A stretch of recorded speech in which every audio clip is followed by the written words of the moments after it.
nursing, and then went back to the university to do a program in comparative religion. So, how long did that take for you? Well, altogether it's been about 7 years. Mm-hmm. So you finished that? Yeah, I'm actually now going to probably, hopefully next year, be doing some graduate work. Wonderful. So where are you finding all this time? Well, it's making time for. I mean, I'm very very time conscious. I'm conscious of the hourglass ticking away, so I just try to utilize it. Absolutely, man is in loss with time as passage, except for those who don't waste their time. That's right. So I just try not to waste time. Yeah. Time is very valuable to me.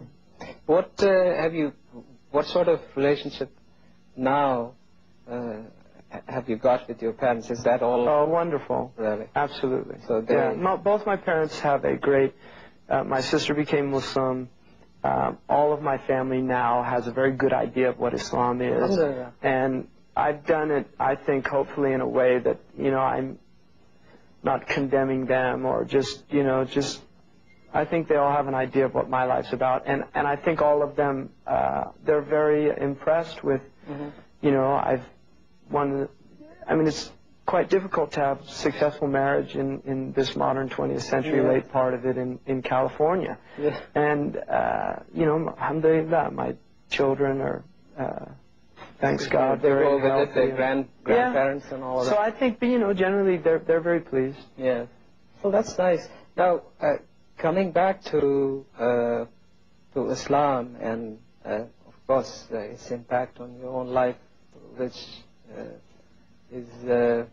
is obvious since you're quite actively engaged in learning and teaching.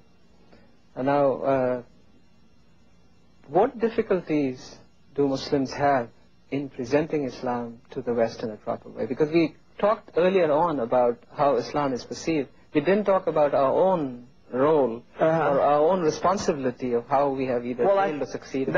Good points. I think part of it is the fact that I think Islam's misperceived by the Muslims as well. I mean, it's not just a misperception that the Western people have, it's also a misperception that the Muslims have, and part of that is the fact that Islam has been reinvented, or, what they term in philosophy or religious studies, redacted, by late 19th century and 20th century modernist revisioners of Islam.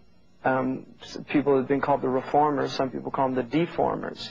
Who do you mean? I don't really like to get into specific individuals, because I think you're dealing with, on the one hand, infiltration into the Islamic academic cadre, which is quite pernicious, but on the other hand, you're dealing with just, unfortunately, people that were caught up in the flow of what was happening. I mean, when the Muslims were defeated by the colonialists, this was a great shock to the Muslim Ummah. And I think what happened is suddenly they were having to deal with the fact we've been defeated by the Europeans, who for centuries the Muslims had looked down on them as being unworthy of even their consideration.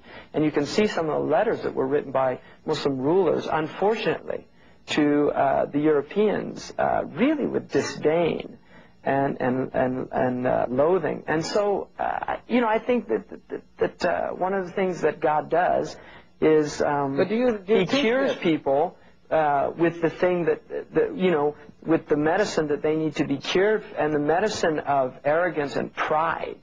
The medicine is a very bitter medicine. It's called humility and submission. And I think what's happened to a Muslim world that became very arrogant and very prideful, we have really been humiliated. And if we don't learn this lesson... But that's what my question is. I'm asking is, you say that our noses have been rubbed into the ground. Yeah. And I don't think we've learned the lesson yet. No, that's what I'm saying. But the wonderful thing about life is it keeps teaching you the same lesson over and over again. Unlike school here, where you can keep graduating on without having learned anything in the previous year. They'll put you to the next year. It doesn't happen in life. Life will just keep giving you the same lesson over and over again, and you get your diploma when you get the point. Right? And we haven't gotten the point. Because Muslims still think somehow that La ilaha illallah it gives you some exalted position by the mere fact that you state that. Well, if that was true, then the hypocrites would certainly not be in the lowest portion of hell, because they say that too. So, La ilaha illallah, really, on the tongue, saying it has no, no meaning unless it's emanating from the heart. Doesn't get you any bonuses. And if it emanates from the heart, it manifests on the limbs. And if it manifests on the limbs, you have a human being that's called a Muslim. And if it's not, you have somebody that the Quran clearly defines as a hypocrite, a munafiq. Somebody that, in fact, the way the Quran articulates is, يُخَادِعُونَ اللَّهَ وَالَّذِينَ آمَنُوا وَمَا يَخْدَعُونَ إِلَّا أَنفُسَهُمْ. They attempt, and it's mukhada'a in the Arabic language is an attempt. They attempt to fool Allah and those who believe, and they only succeed in fooling themselves. And there's another version, which is the Warsh version, which says, وَمَا يُخَادِعُونَ إِلَّا أَنفُسَهُمْ, and they only attempt to fool themselves. In other words, the self-delusion ultimately, you can be self-deluded, but ultimately you know in reality what the truth is. So then, to summarize that, what we are saying here then is that the prevailing attitudes within the Muslim community is that they haven't really come to grips with the humiliating defeat, and therefore they will continue to. And this is why we go around Christian bashing, which is a very common Muslim activity. To feel good about ourselves, let's point out how horrific the Christians are. Why isn't that there is a change? I mean, what is happening though? What do you think? Let's examine that. Why isn't there a change? Why aren't we looking? Well, they say the best definition of madness. Do we have the Lashava or? They say the best definition of madness is to do the same thing over and over again and expect different results. Yes. So I think, in one sense, we've been afflicted with a type of madness, and unfortunately, post-traumatic stress syndrome is, it has deep repercussions. And I think the Muslim Ummah as a body is suffering from post-traumatic stress syndrome. Yeah, but then what are the remedies? Where is the CPR? I mean, we're now talking where is the CPR? Well, you need doctors and nurses for that. And this is a good point, because I think part of our struggle is the fact that we do not have any more institutions that are producing human beings of a brilliant intellectual caliber and a spiritual depth that can not only diagnose but also treat the patient. And traditionally, this has been the realm of the ulama al-amidun, who are called the awliya, the people that are close to God in their knowledge and in their action. And those people traditionally have guided the Muslims through their devastating periods of time. Well, you can see quite literally that, and I don't like to get into colonial bashing, because I think it's a real dead end for the Muslims. Victimization is a dead end road. But nonetheless, there are some important features that need to be looked at. And one of them is the fact that our libraries, our scholars, our khanaqas and madrasas and tekkes and all these places where there was spiritual preparation, intellectual preparation of the Muslims, they were literally shut down.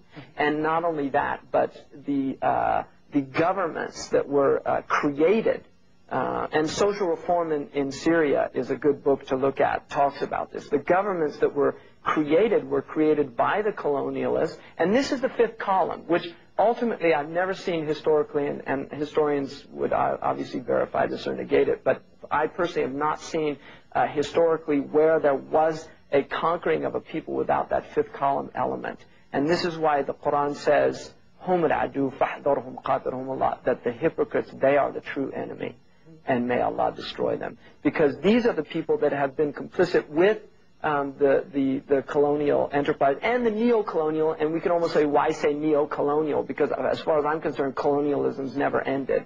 It's just changed forms, because the chameleon-like nature of the West is one of its most extraordinary features, that it's able to change its